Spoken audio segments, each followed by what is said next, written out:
Today's lesson is Stones Sparkling and Storied.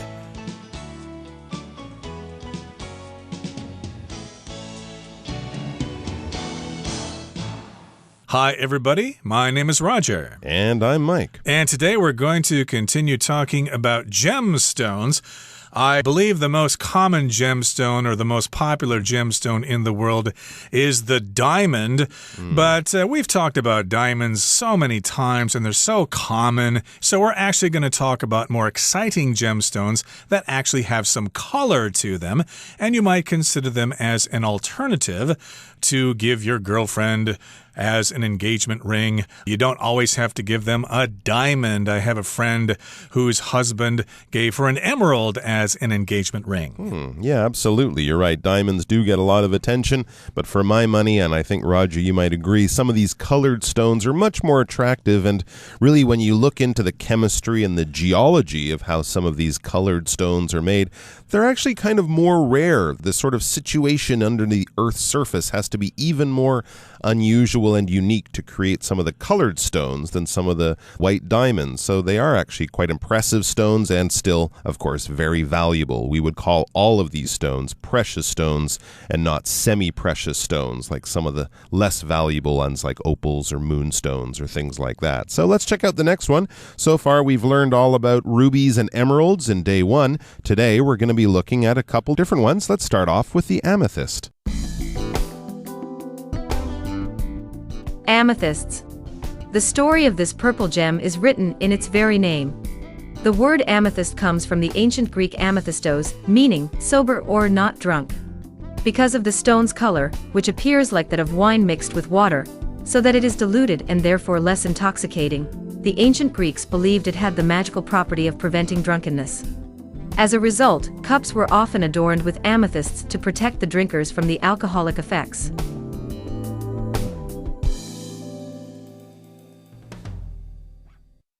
各位好，第一部分我们看到单字 alcoholic， 这个字是形容词，指酒精的或是含有酒精的。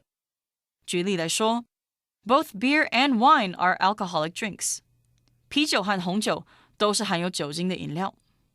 或是 In most parts of the United States, you aren't allowed to consume alcoholic beverages until you are 21. 在美国多数区域，未满21岁者不能喝酒。另外，这个字也可以当作名词，表示酒精成瘾者。我们可以说 The man was an alcoholic who couldn't keep a job for very long. 那男人之前是位酒精成瘾者，他工作的做不久。或者 Sarah used to be an alcoholic, but she decided to stop drinking. Sarah 之前是名酒精成瘾者，但她决定停止喝酒了。另外，把字尾的 ic 去掉，就变成了名词 alcohol， 意思是酒精或是酒精饮料。像是 Wine is generally higher in alcohol content than beer. 葡萄酒的酒精含量通常比啤酒高。也可以说 This drink does not contain any alcohol. 这种饮料不含任何酒精。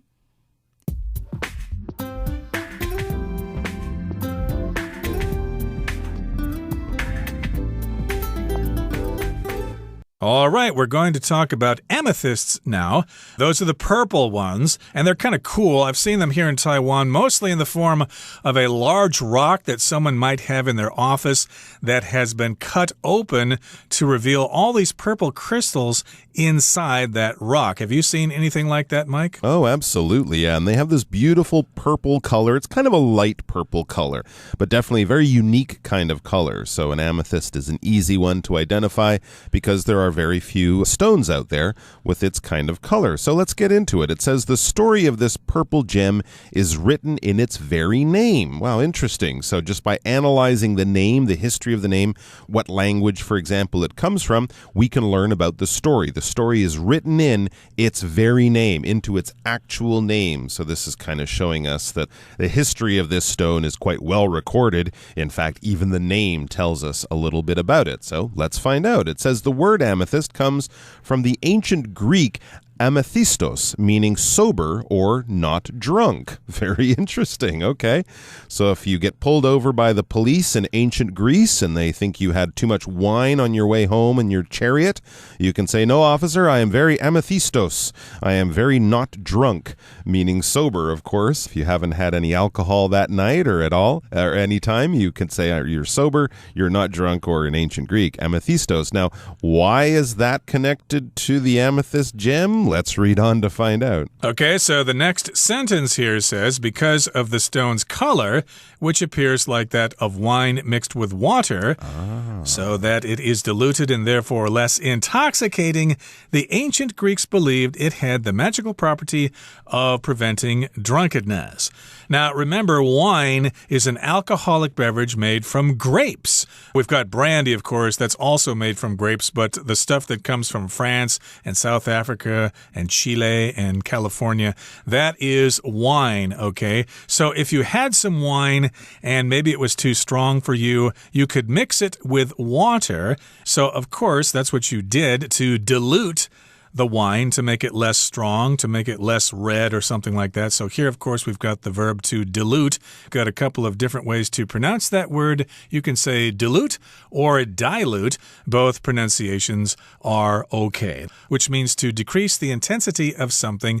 So a lot of people like to drink whiskey, but some people think that's a little bit too strong. So they may add water to it to dilute the whiskey so it's not so strong. That's right. And if you dilute your whiskey or your wine or any other alcoholic drink, it would be less intoxicating. If something is intoxicating, it basically makes you feel drunk. It has some chemical effect on your body. We could talk about alcohol being intoxicating, and of course, other types of drugs can do the same thing. So if you're intoxicated, to use it as an adjective, of course, you shouldn't be driving a car or something like that. But if you dilute your wine, well, I guess that basically means you won't be quite so drunk, or it will take you more cups of wine to feel the alcohol because the diluted wine, the wine with water added, is less intoxicating. So therefore, the ancient Greeks believed that that's the amethyst, had the magical property of preventing drunkenness. Just in the same way that light purple wine is less intoxicating, a light purple gem, the amethyst,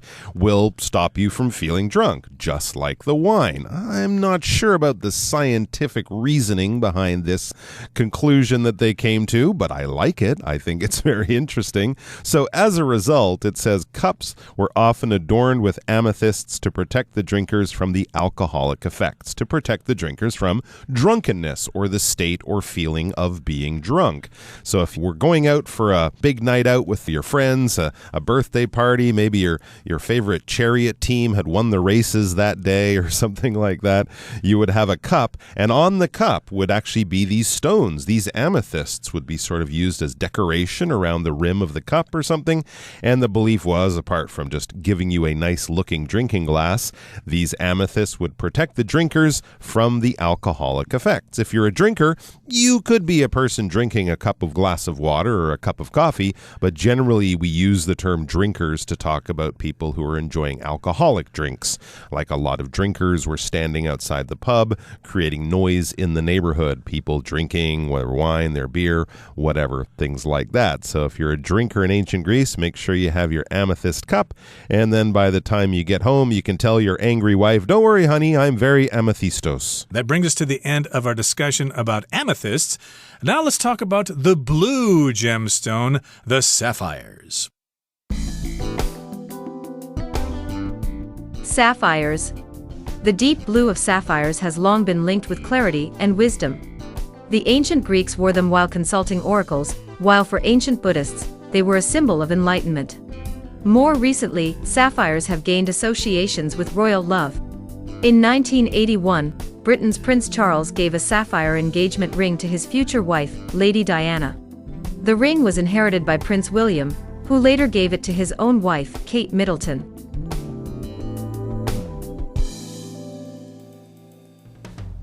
第二部分我们看到动词 inherit 表示继承或是经遗传而得。例如 Mara inherited ownership of the company from her father. Mara 从她的父亲手中继承了公司的所有权。或者 Lopez inherited a lot of money when his father died. Lopez 的父亲过世时，他继承了很多财富。另外补充这个字的名词 inheritance I-N-H-E-R-I-T-A-N-C-E inheritance 意思是继承物或是遗产。我们可以说 Michael hasn't worked since he received an inheritance from a rich uncle. 自从 Michael 继承他一位富有叔叔的遗产后就不工作了。也可以说 When Lisa was 25, she came into her inheritance from her mother. 在 Lisa 25岁的时候，她继承她妈妈的遗产。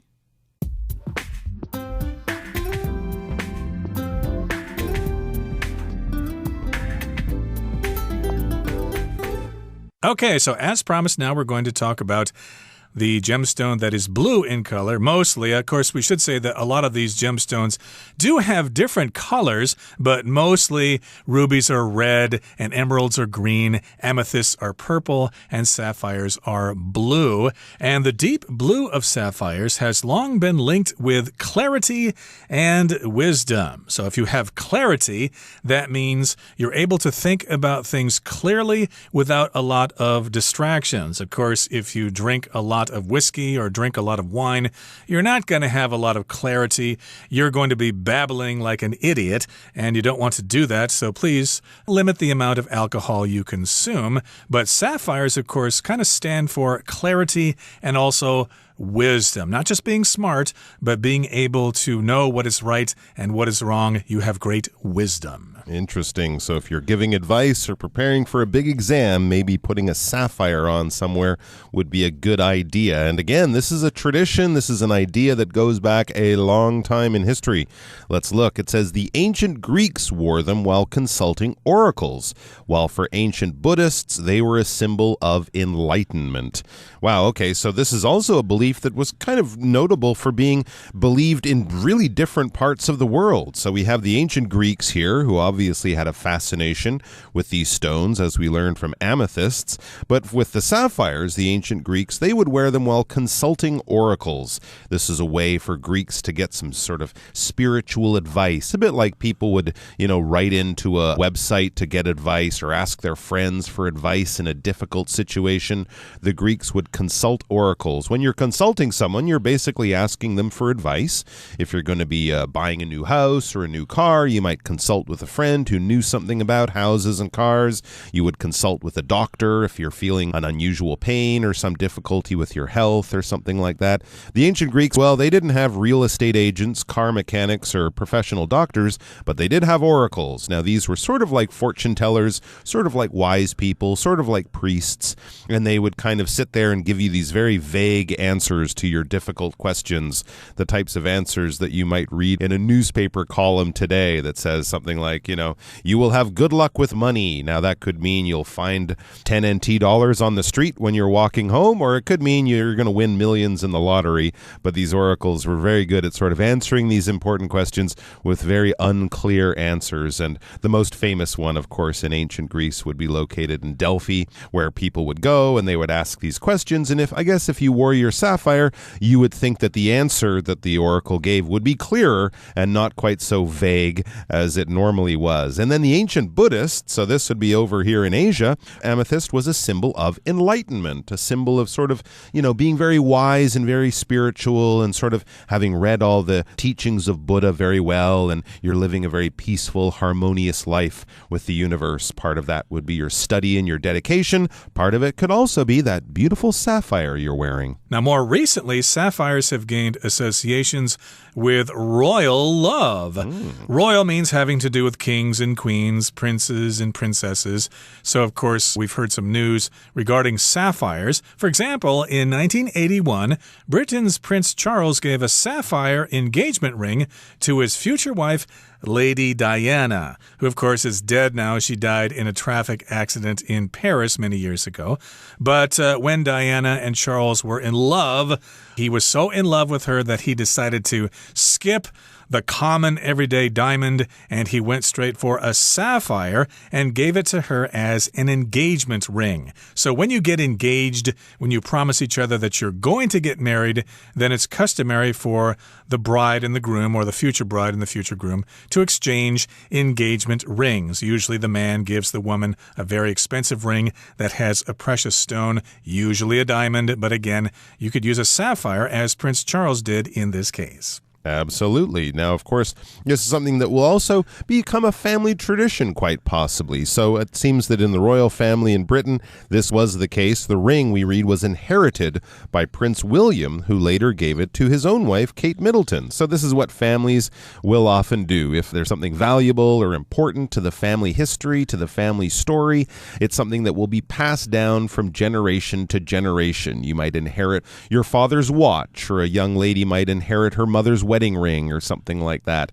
So the idea is sort of like, well, after I die, I want you to have this, and then you can give this to your children. We can keep this family history, keep this wonderful possession in the family by passing it down, or having the newer generation, the younger generation, inherit it from the older generation. So if you're looking for Lady Diana's engagement ring, basically you won't find it in her home, you won't find it in a museum, you'll probably find it on the finger of Kate Middleton. That brings us to the end of the second part of our lesson for today.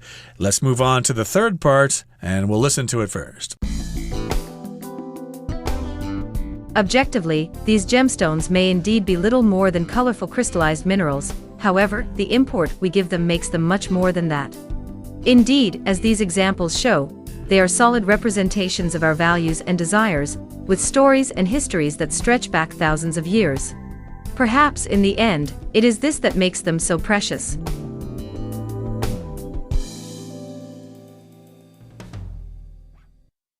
最后第三部分我们看到副词 objectively 指客观的，例如 It is good advice to think objectively whenever you come across a strange situation.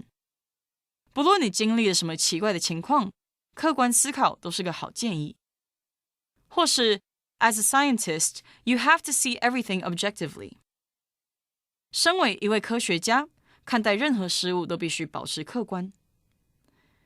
另外，把这个字的字尾 ly 去掉，就变成了形容词 objective， 表示客观的。像是 It is objective to claim that Aaron is taller than Peter, but it's subjective to claim that he's also better looking. 客观来说 Aaron 比 Peter 还高，主观来讲 Aaron 也比较帅。也可以说 The textbook tries to present an objective view on historical events. 这本教科书试着以客观的角度来呈现该历史事件。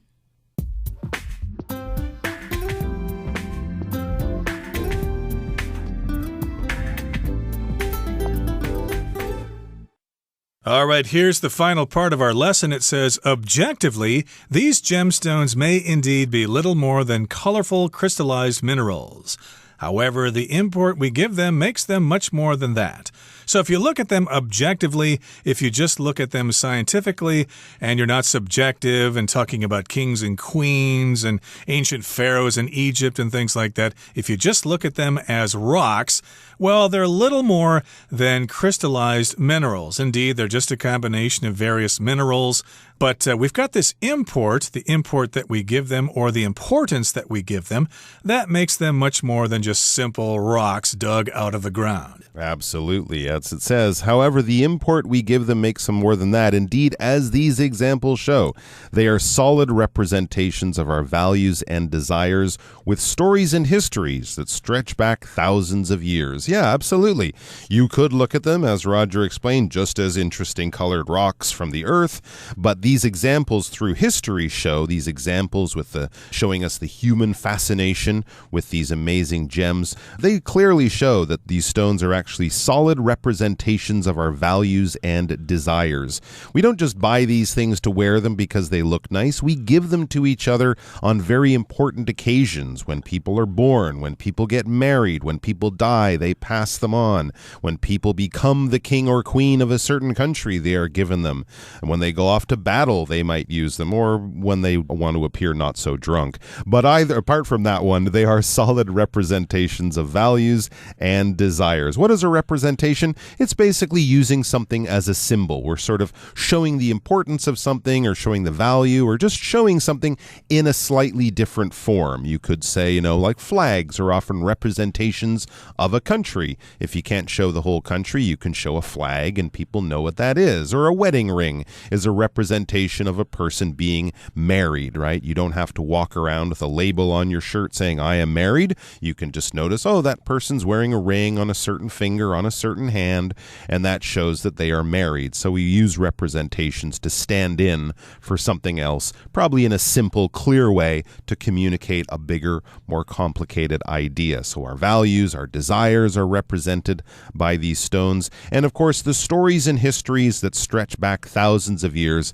these sort of link and basically connect these things to the human experience, to human culture, to human families, and to human relationships. Yep, and perhaps in the end, in the final analysis, it is this that makes them so precious. So again, they might just be rocks dug out of the ground, but they've got history and they mean things, so they mean just a lot more than being just rocks from the ground. Okay, that brings us to the end of our discussion. It's time now to listen to Hanny.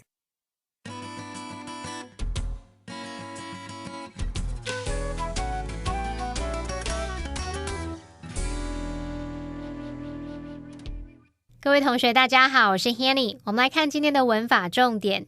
课文第一部分的最后提到，古希腊人认为紫水晶有避免酒醉的神奇特性，因此杯子就经常用紫水晶装饰，保护饮酒人免于受到酒精的影响。文中它是用到 alcoholic 来形容酒精的，含有酒精的。其实这个字呢也可以当名词来表达酗酒者。在英文里面有一些单字它是带有HOLIC 或者是 AHOLIC 或者是 OHOLIC 这一类的字尾，表示说沉迷于什么的人，是什么什么者，嗜好的是，那或者是说有什么什么癖好的人。那这类字尾就是源自于 alcoholic 酗酒者，只是后来呢会把这样的字尾接在其他事物或活动之后，去表达沉迷于某事物到不可自拔的人。我们就来看几个例子，像第一个 sugarholic，它就是有 sugar 糖加上 HOLIC 是什么什么者合在一起， sugarholic 就表达嗜糖者，爱吃甜食的人。第二个补充的是 shopaholic， 它是由购物 shop 再加上 AHOLIC 沉迷于点点点的人合在一起， shopaholic 就是购物狂。那么第三个workaholic， 那就是由 work 工作加上 AHOLIC 沉迷于点点点的人合在一起， workaholic 就是工作狂咯。其实还有很多组合，同学们可以去找找看哦。好，那么接着读到课文第三部分的第一句，他说 Objectively, these gemstones may indeed be little more than colorful crystallized minerals。客观来说，这些宝石可能其实只不过是五彩缤纷的结晶矿物质。那么动词 crystallize 表示结晶，使什么结晶，这边只是用它的过去分词 crystallized 来形容是结晶的。好，另外文中它用到 little more than 去表达只不过是什么什么，仅仅怎么样，只是怎么样，它就跟 no more than 或者是 nothing more than 或者是 only 意思很相近。举例来说 She ate little more than a few crackers all day。 她整天只吃了几片饼干而已。那我们这边再补充两个跟 more than 相关的用法哦。第一个是 more than a little。我们知道 a little 原本有那种少量的意思，可是在前面加上 more than 却可以表达出很多，非常，意思会跟 very extremely 差不多。举例来说 She was more than a little surprised。 她非常惊讶，不是只比一点点还多一点，是非常惊讶。那么第二个补充的用法是 not more than， 表示最多点点点，至多点点点，相当于 at most。那这个用法呢，一般是说以客观的角度去表达数量的多寡，像是 It's not more than 200 meters from the hotel to the beach。 从那间饭店到海边最多至多200公尺。好，那么以上是今天重点整理，我们来回顾今天的单字吧。Alcoholic. A strong alcoholic smell was coming from the rotten fruit. Clarity. Christy is known for her clarity of thought and intense drive to succeed. Consult. You should consult a lawyer before making any decisions. Inherit. Sebastian inherited the watch from his grandfather. Objectively. I know it's difficult, but try to think about your situation objectively. Representation. For Madison, the blanket will always be a representation of her mother's love.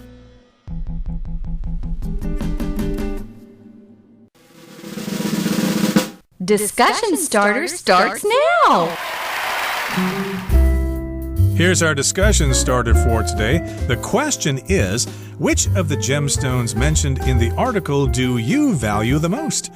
If you don't value any of the gemstones mentioned in the article, what gemstone do you value and why?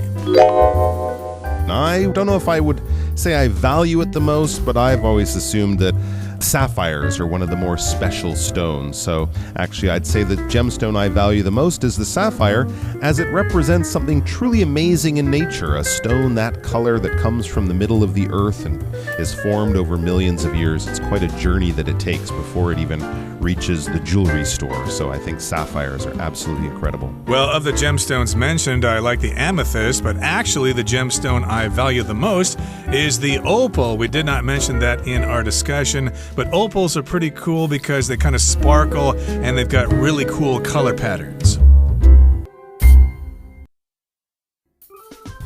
Well, that brings us to the end of another edition of our program, and please make sure you join us again next time. From all of us here, I am Mike. I am Roger. See you next time.